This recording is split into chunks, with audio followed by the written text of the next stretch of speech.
ve 12 ekibi. Finanse edilmiyor. Bugüne kadar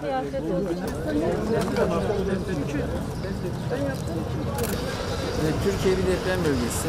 Her türlü AFAD'a hazırlıklı olmamız gerekiyor. Dolayısıyla da bu alanda Türkiye'de resmi olarak kurulmuş AFAD'ın yanı sıra Şahinbey Belediyesi olarak bizimle kurmuş olduğumuz Şahkut ekibimizde. Yine devletin 12 ekibi şu anda bizim kentsel dönüşüm alanımızda tatbikat yapıyorlar. Amacımız depreme hazırlık olmak, tatbikatlar bu açıdan da çok önemli.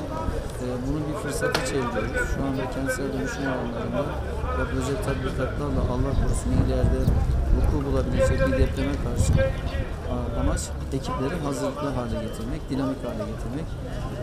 Ben tüm ekiplere, AFAD'a, Şahkut ekibimize ve KOMK ekibimize kolaylıklar diliyorum. Şahinbey arama kurtarma ekibi Şahkut, belediyemizde çalışan personellerimizden oluşan bir ekip ve tamamı gönüllü olarak çalışıyor. Bu arkadaşlarımızın bu konuda AFAD üzerinden de eğitim aldılar ve bu eğitimleri sürekli olarak güncelliyoruz, devam ettiriyoruz.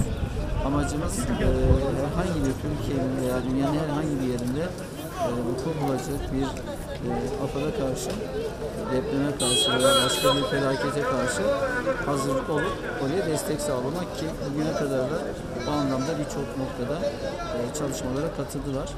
Ben gönüllü olan tüm arkadaşlarımıza da yürekten teşekkür ediyorum. Teşekkür ederim. Tamam, yolu açın, yolu açın.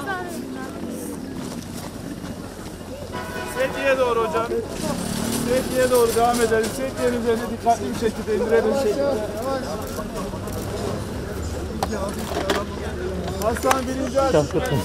Ben bölgesinde hassasiyet var. Tüm oradan ambulans alalım.